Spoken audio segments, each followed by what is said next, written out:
abayobozi bose, abapasiteri n'abakozi b'Imana bose bari hano mu izina rikomeye rya Kristo. Ndishimye cyane kuboneka hano.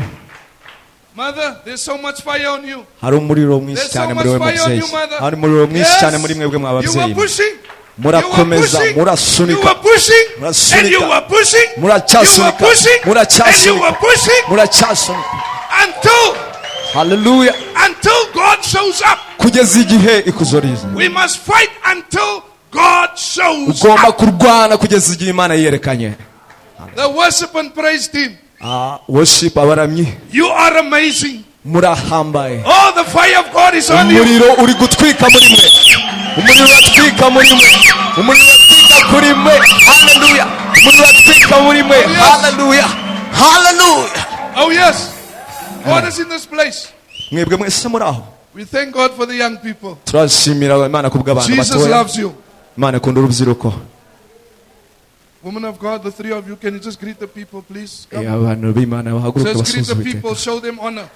Mubasuhuze mubereke icyubahiro. Mubereke icyubahiro. Hallelujah. Hallelujah. Cyubahiro cy'Imana. Greetings in the wonderful name of Jesus. Nabasuhuje mu izina rihambaye rya Kristo. It is such an honor to be here today. N'iby'icyubahiro kuba hamwe namwe. And I agree with my husband. Ndemeranya n'umugabo wanjye ko That our mama yes is on fire for Jesus. Muma muri hariya rwose arimo umuriro wa Kristo muri we. She inspires me. Nukuri biratwika.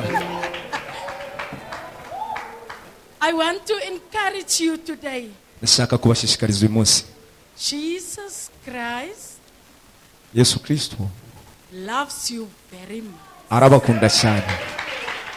Jesus Christ Yesu Kristo loves you very much. arabakunda cyane cyane. Receive it. Mubyakire. God bless you. Imana ibahe umugisha mwese. Amen. Amen. Good afternoon, everybody. Ndabasuhuje mwese. I'm so honored to be here amongst this beautiful, Ni beautiful iby'igiciro kubana garden of n'abantu Jesus. beza nkamwe. Wow, you are very, very blessed people. Nukuri muri abantu b'umugisha. You are very, very blessed people. Muri abantu b'umugisha nukuri. And I'm going to take your praise and worship back to South Africa. Ndashaka kujyana uburyo muhimbaza muri South Africa. Amen. Amen. Good afternoon, everyone. You are Ndabasuhuje blessed mwebwe mwese. and you are highly favored of the Lord. It's such an honor and a privilege for us to be here, to be part of your ministry, Birashimishije be n'iby'icyubahiro kuba part of hamwe. people who loves Jesus Christ, Guhura n'abantu mukunda who Yesu loves to Kristo. praise Him, who Kuba abantu bakunda loves to guhimbaza, worship Him. abantu I bakunda want to let kumuramya. you know that your praise does not go unnoticed. Ndashaka Your kubabwira ko worship does kuramya not go kwanyu unnoticed. kurazwi. Your Ntabwo praise kwirengagizwa. does not go unnoticed. Hallelujah. God is the God who sees, Imana and ni is umwami also the ureba. God who answers. Ni Imana kandi He's also isubiza. the God who hears. Imana tuvuga And your irumva breakthrough is here. kandi irakora. Thank you, Jesus. Yesu Bless nashimwe, you. Have an muhabwe awesome umugisha. time in the presence of the Lord. Turabakiriye mu kuboko kw'Imana. We just praise you, Lord. Ndagushimiye Kristo. We welcome you, God the Father, the Son, and the Holy Spirit, Turaguhamagaye mu butatu to bwawe. have His way here this afternoon. Muri iki kigoroba Lord, everyone here is special. buri wese uri hano arahambaye. Everyone is wonderfully made in your perfect Buri image. wese hano yaremwe mu bushake bwawe kandi Lord, neza. we ask that the Holy Spirit will take over, Turinginga ngo umwuka wawe wera and the akomeze Holy Spirit will kutwumva. speak to us, Maze umwuka wera speak aravugana to our natwe. hearts, Avugana n'imitima yacu restore us, Lord, kugira ngo restore aduhembure. our honor this afternoon, Kugira ngo duhembure We need Kristo muri you iki now. kigoroba. Turagukeneye more than ever, Lord. kurenza ikindi gihe We're cyose. desperately in need of you this afternoon, Turi hano tugukeneye muri iki that you kigoroba. will touch everyone here Reka this ukore afternoon. kuri buri wese uri hano. When they leave this place, Ubwo bava hano they will be blessed bose baze kuba bahawe because umugisha of you. kubera wowe Yesu. Amen. and Amen. amen. Amen. Read Ephesians chapter 6, verse 2. Some urwandiko Pawulo yandikiye Abefeso ibice 6. Chapter 6, verse 2. Ibice 6 umurongo wa 2 aranditse ngo wubahe so na nyoko, iryo ni ryo tegeko rya mbere ririmo isezerano. Amen. Ephesians chapter 6, verse 2, he says, honor thy father and thy mother. Wubahe so It's na the nyoko, first commandment. iryo tegeko with rya a mbere promise. ririmo isezerano. I'm going to speak today on honor. Ndashaka kuvuga ku cyubahiro. God wants us to honor. Imana irashaka ko twubaha. God wants us to respect each other. Imana irashaka ko twubahana. God wants us to celebrate each other. Imana irashaka ko tunezererwa icyubahiro cyayo. There's something in your brother. Hari ikiri muri mugenzi wawe. There's something in your sister. Hari ikintu kiri muri mugenzi wawe. Which is the grace of God. Ari cyo buntu bw'Imana. And we need to celebrate what they carry. Kandi turashaka kunezererwa icyo kiri muri wowe. If you understand honor, niba wumva icyubahiro, then many doors will open for you. Hari ikizaza kuri wowe. Can you read Luke chapter 15? Kadusome muri Luka ibice 15. Chapter 15 verse from verse 11. From verse 11. Luka ibice 15 umurongo wa 11. Turageza kuri 13. Niba mutakiranutse mubikijwe ubutunzi bubi, ninde uzababitsa ubutunzi bw'ukuri? Kandi niba mutakiranutse ku by'abandi mubikijwe, ninde uzabaha ibyo mwitegekaho? Nta mugaragu ukeza abami babiri, kuko abashaka kwanga umwe agakunda undi, cyangwa yaguma kuri umwe agasuzugura undi. Ntimubasha gukeza Imana n'ubutunzi. Amen. And he said, in a certain man that had 2 sons, and the younger of them said to his father, Father, give me my share of my property. And he divided the livelihood between them. Not many days after, the young man gathered all together and traveled into a far country, which wasted the properties of his living. Sorry, itirangije ibice gato. Ibice 15, nasomye 16 umurongo wa 11. Kandi arababwira ati, hariho umuntu wari ufite abahungu babiri. Umuhererezi abwira se ati, data, umugabane w'ibintu unkwiriye nuko ugabanya amatungo ye. Iminsi mike ishize, umuhererezi ateranya ibintu bye byose, aragenda ajya mu gihugu cya kure, yayisha ibintu bye ubugoryi bwe. Amen. So there was a father that had 2 sons. Hari umugabo n'abana be n'abahungu be babiri. And the father was wealthy. Uwo mugabo yari umukire. He owned a farm. Yari afite ubutunzi, yaratunze. And he had all the animals. Yari afite amatungo yose. And one day his younger son came to him. Umunsi umwe umwana we muto aramusanga. And told him, Father, aramubwira ati, data, I want you to give me my inheritance. Ndashaka ko umpa umurage wanjye. And his father was just shocked. Maze se aratungurwa cyane. And then the father took some time out. Maze afata umwanya yiherereye. Took 3 days. Iminsi 3. To get the money together. Kuba abanza guteranya ubutunzi bwe bwose. Kugira ngo abehe abahungu be. Imagine your son come to you now. Ibaze kano kanya umuhungu wawe aje. You're not even dead. Nta nubwo wapfuye. You're not even dead. Nta nubwo urapfa. But he come to you and tell you, Papa, kaza akakubwira ngo data, I want my inheritance now. Ndashaka umurage wanjye kano kanya. Do you know what that means? Uzi icyo bisobanuye? Your son is saying you're dead. Umwana arashaka kubwira ngo akabaye wapfuye. Your son is speaking death over you. Ari kwatura urupfu kuri wowe. Because the son is supposed to wait. Kuko umwana bagomba gutegereza. Until kugeza igihe something happens to the father. Kugeza igihe hari ikibaye kuri se. Where he will receive akaba aribwo yakira what belongs to him. Ibyari bimuteganyirijwe. But this son ariko uyu mwana had no respect and honor nta cyubahiro yari afite for his father. Ntago yubaga hasi. And he decided to give his son the money.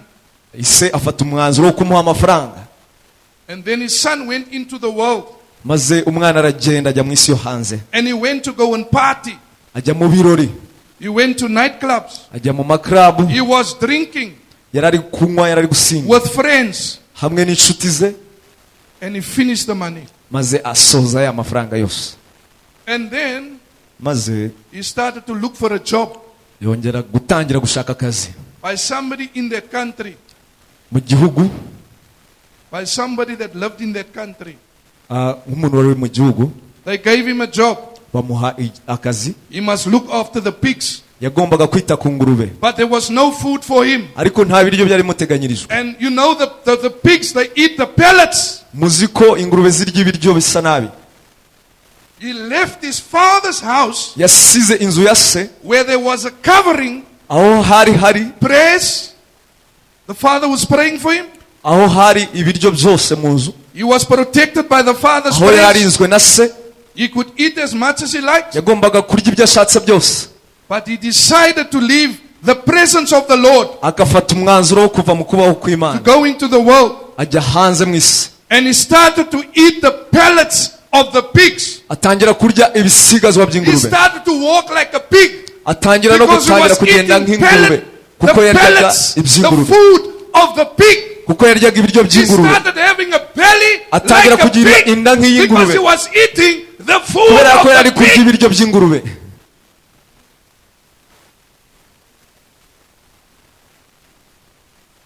You leave the presence of God Muba mu kubaho kw'Imana, to go live with the pigs. ariko abantu baracyakunda kuba nk'ingurube. You leave the protection of God Muba mu burinzi bw'Uwiteka, to go eat with the pigs. ntabwo ari ukujya kurya gusangira n'ingurube. There by his father's house, Yasize inzu ya se, he just opened the fridge, akiri mu nzu ya se yafunguraga opened the firigo, microwave, agafungura micro-onde, and he takes out food, agafata ibiryo, and people prepare food for him. maze abantu bakamutegurira But he amafunguro, realized, ariko ntigeze amenya, I disobeyed ahubwo yarasuzuguye, my father. yasuzuguye se. I've dishonored my father, Njye mfite kubaha data, and I need to go back. nkeneye gusubirayo. I want to share some experience that I had already in life Ndashaka about being dishonored. kubasangiza ubuhamya ku kintu kijyanye no kubahwa. One day I saw a young man hitting a lady, Umunsi umwe nabonye umusore and she was pregnant. yari ari kumwe n'umukobwa atwite, And I went to the young man nagiye negera uwo musore, and I told him, what you're doing is wrong. namubwiye ko ibyo ari gukora atari byo, And the young man started to curse me. maze atangira kuntuka. And I can't understand Ntabwo nari kubyumva why this man is fighting. I'm trying to help him. impamvu ari kundwanya kandi nshaka kumufasha. And then I went to the Lord, Maze nagiye ku Mana, and the Lord started speaking to me Imana itangira kuvugana nanjye, and tell me, this young man irambwira ngo is behaving like that aba bantu bato bari kwitwara gutya because of absent father. kubera se udahari. Then one day, Umunsi umwe myself and my wife, njyewe n'umugore we wanjye call a plumber. We call a guy to do plumbing twahamagaye umuntu kudukorera amazi at our house. mu nzu yacu. So I paid him the money. Namwishyuye amafaranga, He done the job halfway, akora ibyo yagombaga gukora, and then he started cursing me. atangira kuntuka. 1 year later, from the day he done the curse Nyuma on y'uwo me, mwaka, nyuma y'umwaka guturutse kuri uwo munsi yantutseho, so I preach in the prison in our country. nari ndi kwigisha mu gihugu For cyacu, 5 years I'm preaching in the prison. maze imyaka 5 nigisha muri gereza. So one Sunday morning, Mu gitondo kimwe I'm cyo ku walking cyumweru into the prison, nari ndi kujya muri gereza, and I'm standing by the table, mpagaze imbere y'ameza, and the guys are busy worshiping, praising the Lord. hari umuhungu uhuze cyane ari guhimbaza, And I see the man that swore me, mubonye that cursed me. nibuka ko ari wa wundi wantutse. And the Lord tell me, Imana irambwira ngo show that young man who I am. reka uwo muhungu uwo ndi we, You don't do anything unless you're going to pray for him. ntugire na kimwe ukora utaramusengera. So when after I'm finished preaching, Maze gusoza kwigisha, I go to the same young man nagiye kuri uwo musore, and I lay hands on him, nshyira ikiganza kuri we, and I release the anointing of God on him, maze and I ndamusiga, start to pray, ntangira gusenga, and I say, Lord, heal him. ndamubwira ngo mukize Lord, data, deliver him. ndamubwira ni We mukize, experience God in this hour. Mana mukize. 2 weeks later, Nyuma y'ibyumweru 2 nyuma he's out of the prison. yavuye muri prison. So I'm going to the shop Maze njya mu iduka to buy bread. kugura umugati, I find this young man at the shop. nongera musanga muri iryo duka, When he sees me, Pastor, ambonye aransuhuza ati Pastor. pasiteri, Pastor, ati pasiteri. how do you introduce people to God? Ni gute wowe uzanira abantu ku Even Mana? if they do you wrong. Niyo bakugire nabi ni gute ubashyira Imana wowe? Ni gute uzana abantu ku Mana? The other young man, Abandi bantu batoya that left the job halfway. basize akazi, He was on drugs. bari basinze, bari kunywa ibiyobyabwenge. So one Sunday also, Ikindi cyumweru kimwe I'm in the prison there, nari ndi muri gereza nanone preach. ndi kwigisha, And when I look like that, maze ndebye I see that man. mbona wa I muntu, know him. mbona wa mugabo wari kunywa ibiyobyabwenge ndamumenya. After I'm finished preaching, Maze kwigisha I go to him. nagiye kuri we ndamusanga, I ask him, what are you doing in this place? ndamubaza urakora iki I hano? just lay hands on him. Kiri ikiganza kuri I we, release the fire. ndekura umuriro. And the man started to cry like a baby. Umugabo atangira kurira And nk'umwana. the Lord told me, Maze Imana irambwira ngo that's what I want you to do. nicyo nshaka gukora. Show them who I am, no matter how they hurt you, wereka uwo no ndiwe matter nubwo how they bakwanga, disrespect you. nuko bakwanga, ubwo Show bakuvugisha them who bose, I am. wereke uwo ndiwe.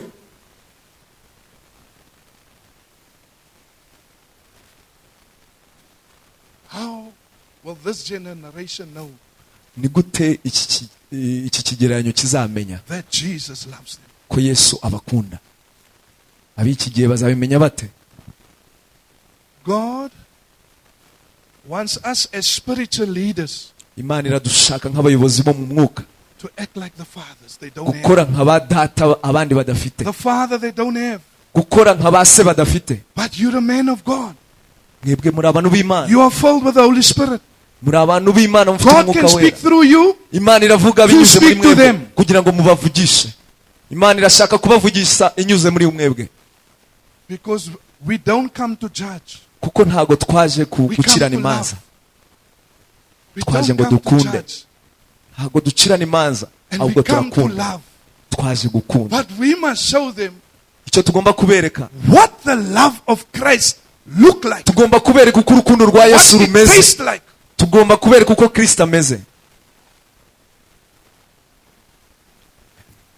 I work in the prison now.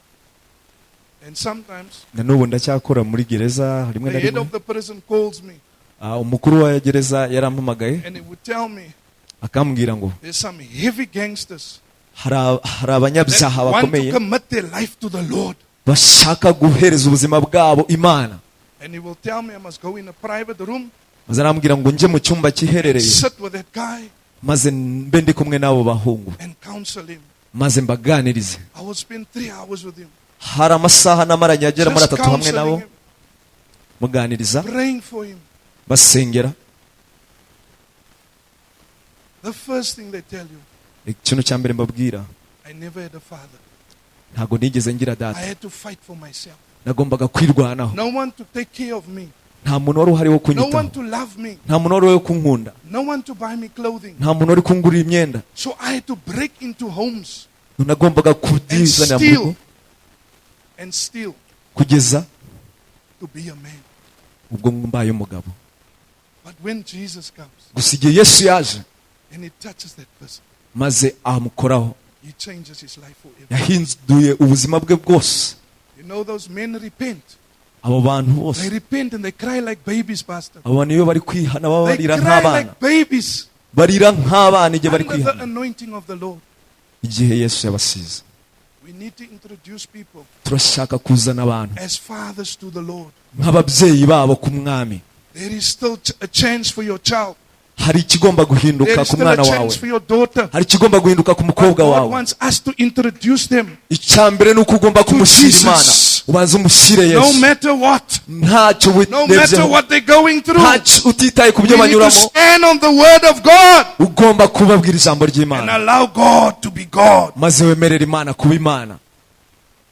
This young man, Hari umugabo umwe muto he decided yafashe umwanzuro, he had enough of the pig food yari afite ibiryo because he byinshi. was walking like he have a body of a pig. Yari ari Big stomach. kugenda nk'ufite nka cya You gifu know, twavuze that's the cy'ingurube. only pig that walk on 2 legs. Urabizi nta ngurube The igenda other ku pigs, they walk on nta 4 ngurube legs. igenda n'amaguru abiri, But that man was ingurube walking ubundi igenda n'amaguru and he ane, got fat straight ariko up yagendaga nk'ingurube because he ariko was looking afite amaguru abiri, like one of the pigs. ko yasaga nka za He ngurube. was smelling. Yaranukaga pig. nk'ingurube, He was smelling like a pig. yanukaga nk'ingurube, He started to behave like a pig. atangira no kuvuga nk'ingurube. Just think about it. Tekereza ibyo bintu. He was smelling like one already. He was behaving like one. Yitwaraga nk'izo ngurube. And he realized, maze rongera aribuka, I need to return ngomba gusubira, to my father's house. ngomba gusubira mu nzu ya data. But there's something amazing about this father. Ikintu gitangaje kuri uyu mugabo, While the son was on the road, undi muhungu igihe yari akiri ku muhanda, the father kept the altar burning at home, ise yahise praying for his son. yahise atangira gusengera umwana we igihe cyose. Rero batse igicaniro cyo gusengera umwana we. He didn't curse his son. Ntago yigeze amutuka, He didn't give up on his son. ntago yigeze areka umwana we. And the son Maze umwana made his way home. aragaruka kwa se. And as he made his way home, Igihe yasubiraga iwabo, his father was standing on the porch. ise yari ahagaze, And you see, there's his son coming on. aramubona hakurya ari kuza, wa mwana Because aragarutse. the father was in the presence of the Lord. Kuko ise yari ari The mu kuboko kw'Imana, father knew there was a promise on the son. kuko yari azi ko hari isezerano riri kuri wa mwana. Father knew there was a word on his son. Ise yari azi ko So hari he isezerano riri ku cannot mwana, afford to give up. ko atagomba gucika intege. The father ran Maze ise ariruka and he met his son. asanga umuhungu we. And his son said, Daddy, Maze umwana aramubwira ati, data, I'm not worthy to be your son. ntago nkwiriye kwitwa umwana I don't wawe, want to be your son any longer. ntago nkwiriye kwitwa umwana wawe I ukundi, will just be one of the workers on the farm. wenda nzaba umugaragu wawe. But the father is filled with the Holy Spirit. Ariko se yuzuye umwuka wera, Father spends time with God. ise yaramaranye igihe And he n'Imana. says, no, my son. Aravuga ngo hoya mwana Put wanjye. the robe on his son. Aramusuhuza, Put the ring aramuhobera, on his finger. He amushyira put new impeta shoes ku, on for him. amushyira impeta mu The father's ntoki, so excited. aramwambika. Ise yari He's so yishimiye, happy. yari yishimye cyane, yari yishimye. Haleluya! Icyubahiro ni cyawe, icyubahiro ni cyawe Kristo. Ushimwe kubw'urukundo rwawe, ushimwe kutajya udusiga, ushimwe kugidukunda, ushimwe kugitwakira nubwo twabaye babi. Icyubahiro ni cyawe, ushimwe kugidukunda, ushimwe kutwakira. Haleluya, haleluya. The father expresses himself to the Lord. Ise yiyereka Imana. See what the Lord has done. Reba ibyo Uwiteka See what yakoze, the Lord has done. reba ibyo The Uwiteka Lord yakoze. has returned my son. Imana yagaruye He umuhungu was wanjye, once lost and umunsi now umwe yaragiye, he's found. ariko ubu ngubu arabonetse. Haleluya.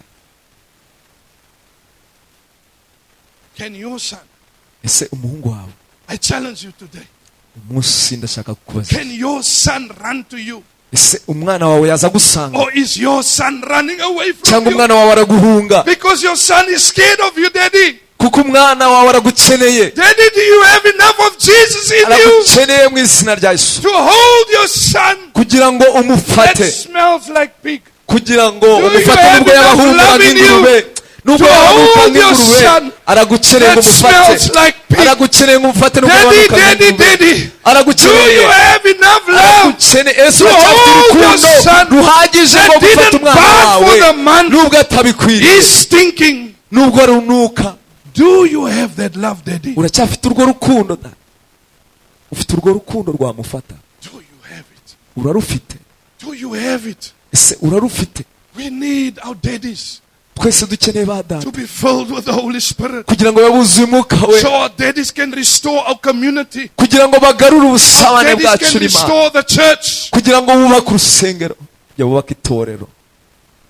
We need our daddies filled with the Holy Spirit. Turakeneye ba data bacu ngo babuzuye umwuka wera. We need our fathers Turakeneye ba data bacu to bubble kugira ngo and speak in batuzamuke, tongues. bavuge mu ndimi, bavuge mu ndimi. We need our fathers to spend time with Dukeneye God, dukeneye ba so data that ngo God batindane can show n'Imana, you where is your kugira son, ngo where batwereke, is your daughter. kugira ngo Because when you batwereke spend time igihe with abana God, bawe that every secret iyo of the utindanye enemy n'Imana will umenya be buri banga ryose, exposed in the name of ryose Jesus. rizakuzaho mu izina rya Yesu Kristo. Utindana n'Imana uzahishurirwa buri banga ryose ryayo. God wants us Imana iradushaka to show people kugira ngo twereke who abantu God is. Imana iyo ari yo. It's not easy to be a leader. Ntabwo byoroshye kuba umuyobozi, It's not easy, ntabwo byoroshye, but it's worth it. ariko urabikwiriye. Every time people hurt you, igihe abantu bakubabaje you go to the presence of God. uba ugomba kujya mu kubaho kw'Imana. Every time people write you off, igihe abantu you go to bakuvuyeho the presence of wowe God. ugomba kuboneka mu kubaho Every kw'Imana. time people reject you, igihe abantu you go to the bakwanze presence of wowe God. uboneke mu kubaho Every time kw'Imana. they say you're not a good father, igihe abantu bose go bavuga to ko the utari se presence of muzima God. wowe If uboneke mu nzu they y'Imana. say you're not a good mother, niba you bakweretse go ko to utari the umubyeyi presence mwiza of God. wowe uboneke mu kubaho kw'Imana. Because when you go kuko iyo ugiye and you empty yourself ugasiga byose in the presence of God, mu kubaho kw'Imana, He fills you up. He fills you. arakuzuza. He fills you. Uwiteka arakuzuza, And while He's filling you, arakuzuza, You just ijambo cry. rikakuzura. Pastor, you just cry. Uratangira ukarira pastor, Not because you're strong, atari uko ukomeye, because the Lord is good all the time. kubera ko Imana ari And nziza ibihe God byose, remain faithful. kubera ko kandi ariyo kwizerwa.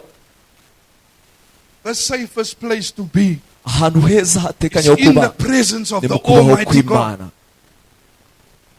What you are struggling with today, Ibyo uri kurwana nabyo uyu munsi, come in the presence of God ngwino mu kubaho and kw'Imana, allow God to be God maze wemerere in your kuba life. kuba Imana mu buzima bwawe.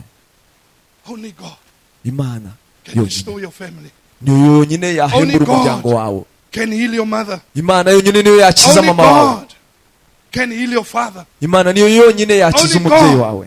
Can heal your children. Imana niyo yonyine yakiza Only abana bawe. God can heal your grandchildren. Imana niyo yakiza abuzukuru bawe. Only God. Imana yonyine. Only God. Imana yonyine. I don't care what they say about you. Ntabwo nitaye ku byo But one bakuvugaho. thing I know, Icyo nzi ni kimwe, when we bring it to the Lord niko iyo twihereje and Imana allow Him to work it out, tukayemerera ko idukoreramo, you'll stand amazed dutangira that God will give you a garment of praise.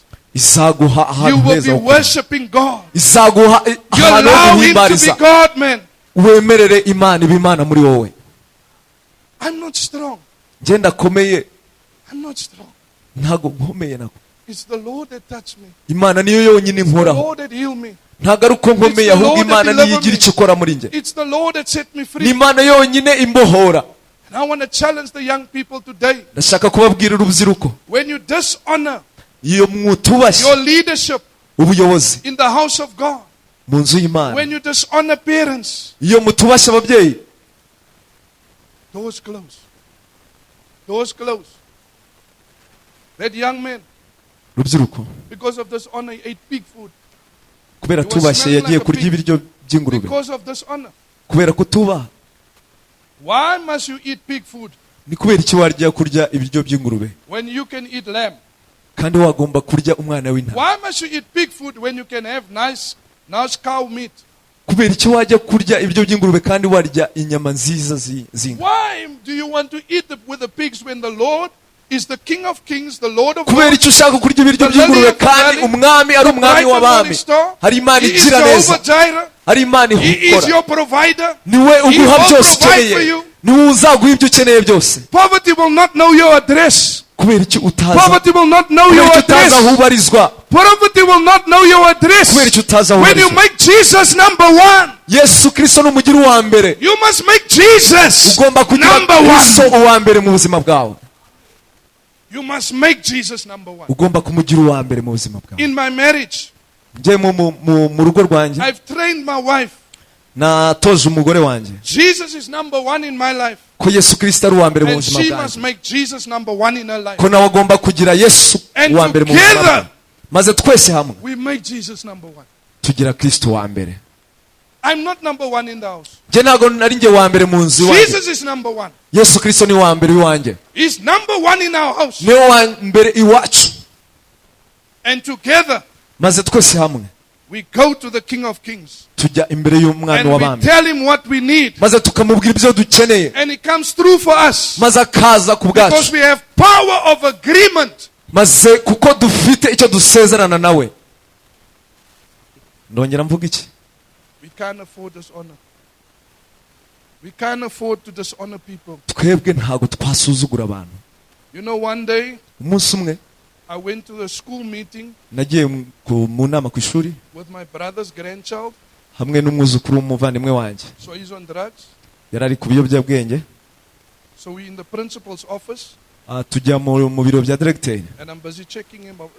I'm busy telling him he's wrong. Nari ndi kumubwira uburyo ari mu makosa. So this boy, maze arambwira ati abahungu, he's telling me uwo muhungu yari kumbwira I'm stupid. ambwira ko ndi gicucu. Now again I'm being dishonored. Ibaze nubwo ngubwo narasuzuguwe. My younger sister's there.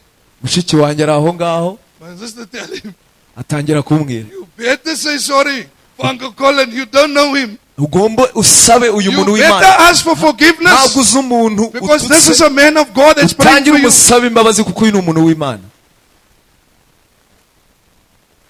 Eventually, ako kanya you say sorry Uncle Colin. atangira gusaba imbabazi.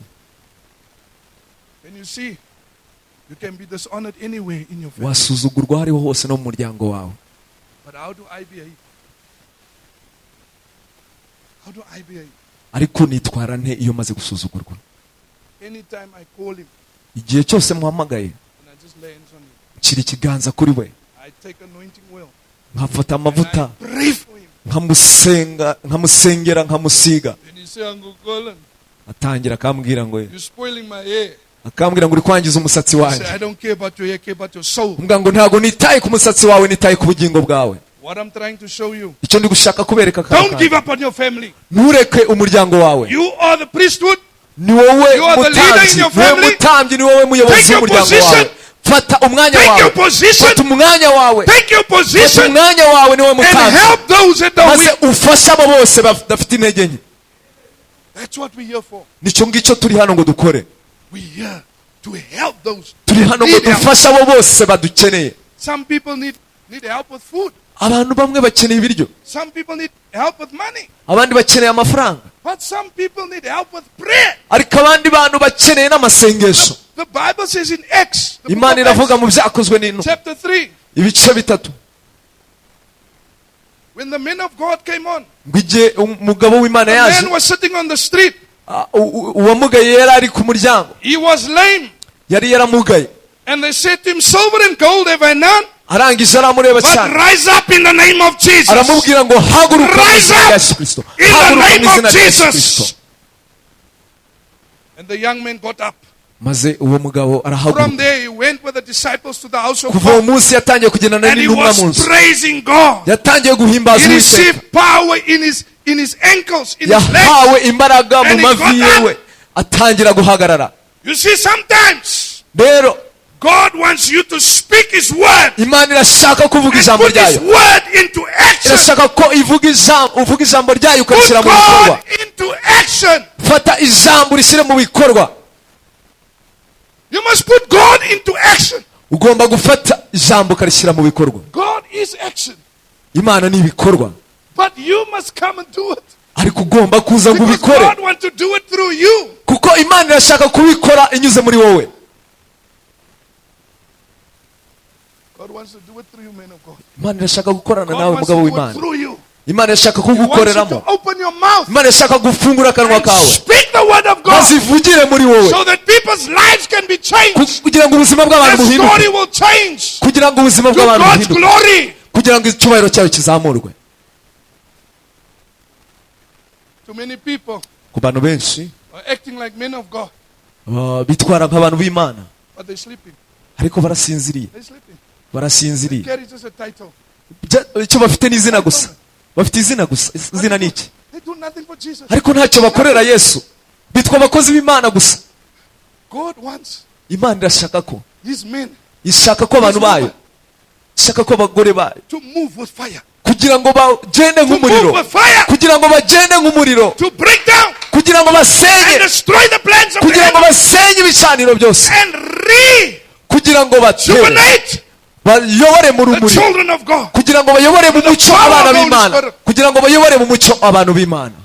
There's so much fire in this church. hano hari umuriro muri uru The way rusengero, you people praise God here.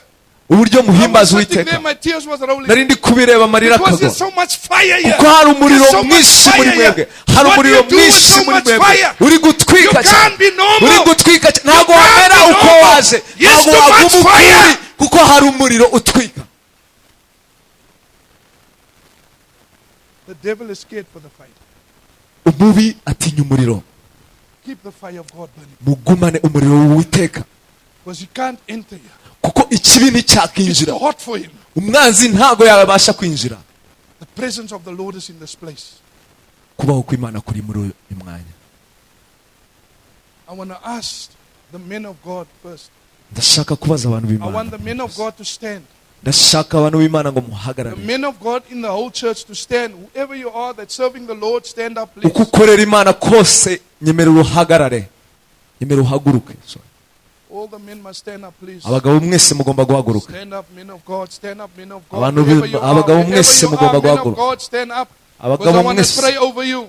mugomba guhaguruka. God didn't call us for nothing. Ntabwo Imana yaduhamagariye ubusa. God has called us with a purpose in the earth. Imana yaduhamagariye There's something intego God muri iyi wants si. to do through us. Hari icyo Imana ishaka gukora muri twebwe. God wants to do something through us. Hari icyo Imana ishaka gukora But muri we twebwe. must get ready for God to use Ugomba us. kuba witeguye kugira ngo We must Uwiteka prepare our awukoreshe. hearts Ugomba kuba And our witeguye. spirits for God to use us. Ugomba kuba witeguye kugira ngo Imana idukoreshe. So I ask the men, just lift up your hands. Ndabasaba ngo muzamure ibiganza byanyu.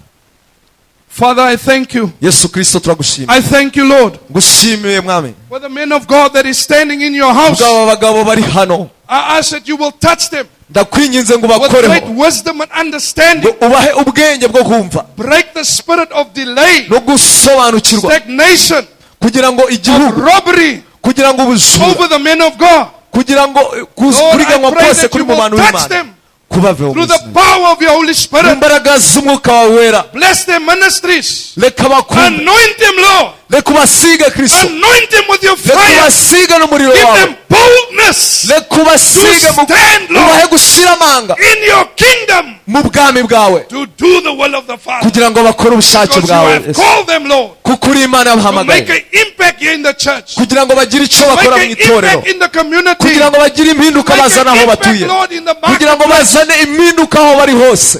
Cover them under the blood. Reka amaraso And yabatwikire, bless them maze ubahe umugisha, and use them for the extension maze of your glory. ubakoreshe birushijeho, In Jesus' mighty mu name. izina rya Yesu Kristo, amen. We ask all our mamas. Twahagaritse Now, rero we kuba have mama, powerful mamas in the house. twagereze kuba mama. We want our mamas to stand. turabashaka ngo All muhaguruke our namwe, mamas, all the abamama mothers, mwese, everybody. mwese stand. igitsina gore muhaguruke. We can't do it without the mamas. Ntabwo twabishobora We need tutarabafite, the mamas. turabakeneye We need you, mama. turabakeneye The abagore kingdom mwe, of God. turabakeneye, We need you. We're turabakeneye building a kingdom of God. kugira ngo twamamaze ubwami bw'Imana.